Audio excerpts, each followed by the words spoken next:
This second bonus video for Negotiation for Entrepreneurs explains how to use the Currently Perceived Choice Chart.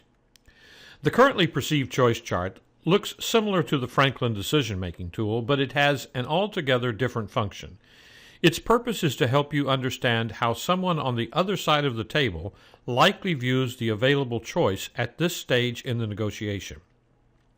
Suppose, for example, that Holly is talking to an angel investor about putting money into Holly's Jolly Salsa. How might the investor see that opportunity? What could she be thinking?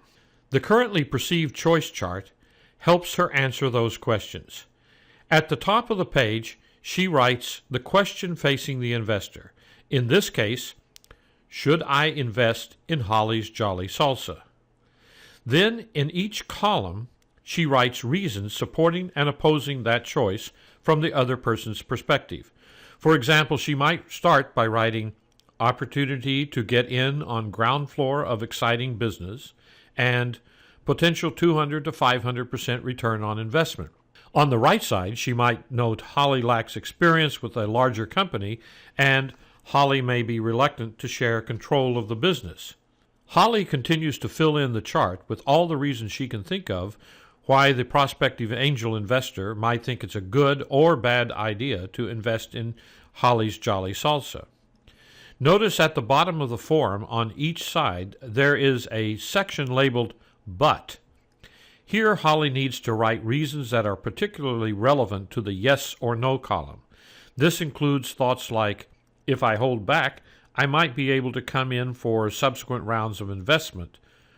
This indicates to the investor that she is not necessarily foreclosing an opportunity if she doesn't say yes at this time. Holly makes a similar notation on the other side of the ledger, indicating that failure to act now may mean the opportunity is lost forever. Having completed the Currently Perceived Choice Chart for the prospective angel investor, Holly now has a much better understanding of what might be affecting that person's decision-making process. What kinds of interests might be of importance to her? What concerns she might have?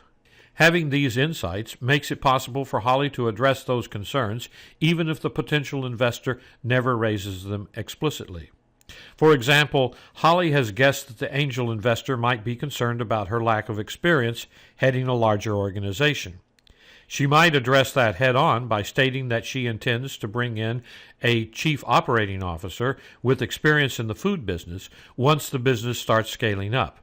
Or she might say that she'd be willing to relinquish the CEO position if necessary. Simple and easy to use, the Currently Perceived Choice Chart is one of the more valuable tools in the Strategic Negotiator's Toolbox.